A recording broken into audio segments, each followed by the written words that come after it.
Alors, oui, donc j'étais en train de vous expliquer que la nécessité, enfin, l'existence de ces des extrémités assez particulières des chromosomes. Mais enfin, je crois que quand je faisais mon explication tout à l'heure, elle n'était pas tout à fait complète. En fait, pour bien comprendre le principe, il faut partir d'une boucle de réplication. Je pense que c'est peut-être ce qui est le plus simple. Donc, voyons ici là un ADN que je vais représenter. Donc voilà, voilà, un chromosome. Je vais l'orienter comme ça, exceptionnellement. Donc si on fait ça, ça veut dire qu'ici, vous avez l'origine,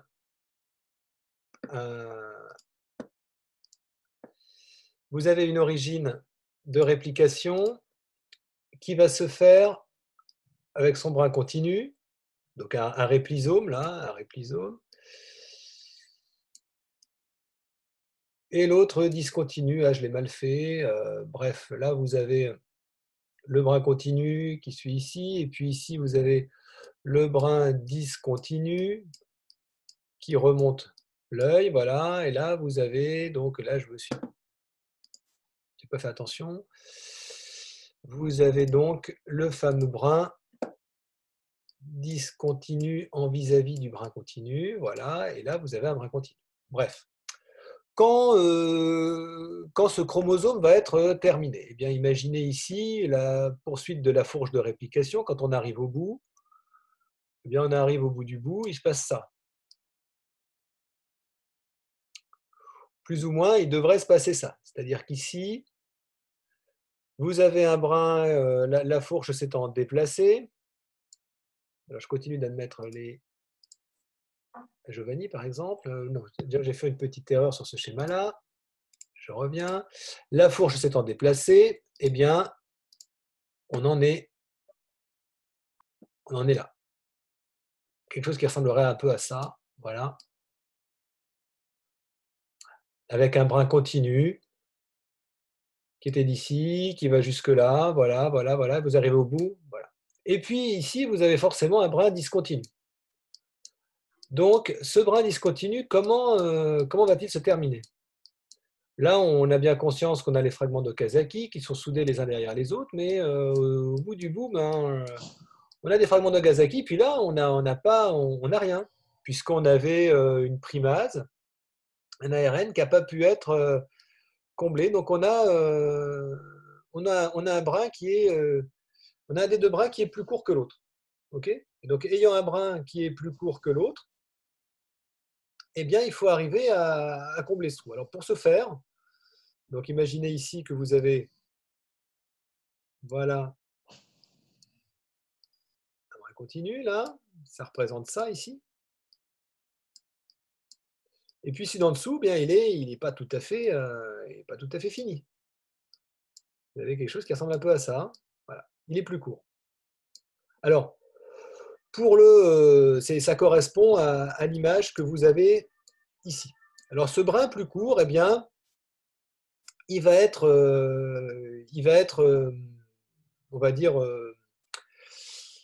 il va être terminé par ce qu'on appelle un télomère. Donc le télomère, c'est une petite répétition d'ADN. Vous voyez ici, vous avez un motif TTA-GGG, TTA-GGG, TTA-GGG. Donc c'est des motifs TTA-GGG qui vont être associés les uns derrière les autres, même repliés en boucle.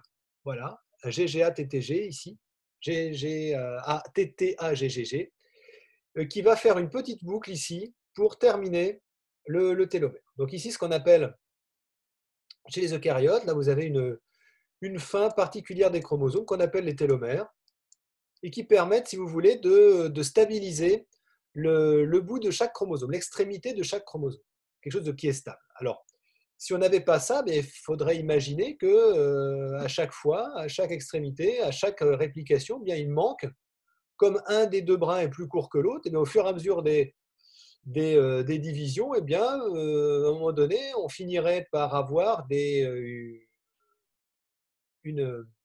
attaque, un grignotage, pour dire plus précisément, un grignotage des parties chromosomiques qui contiennent les gènes, les séquences codantes.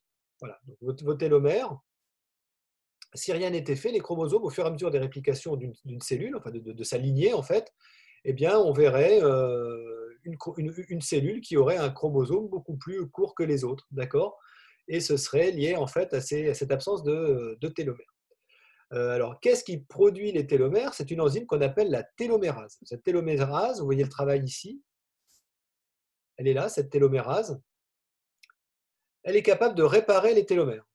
Donc, elle va, elle, si vous avez un brin, là, 5'3', qui se termine par GGTAA, eh bien, elle, la télomérase, elle porte un ARN, vous voyez, AAUCCCAAU. Vous voyez là encore une molécule qui travaille sur l'ADN et qui utilise de l'ARN. Ça, c'est assez remarquable. À chaque fois qu'on parle de l'expression des gènes, mais même de leur conservation, on voit toujours apparaître des molécules qui contiennent des ARN. En fait, cette molécule, la télomérase, là, elle a une espèce de tampon encreur, quelque chose comme ça, qui lui fait reproduire toujours le même motif à la fin.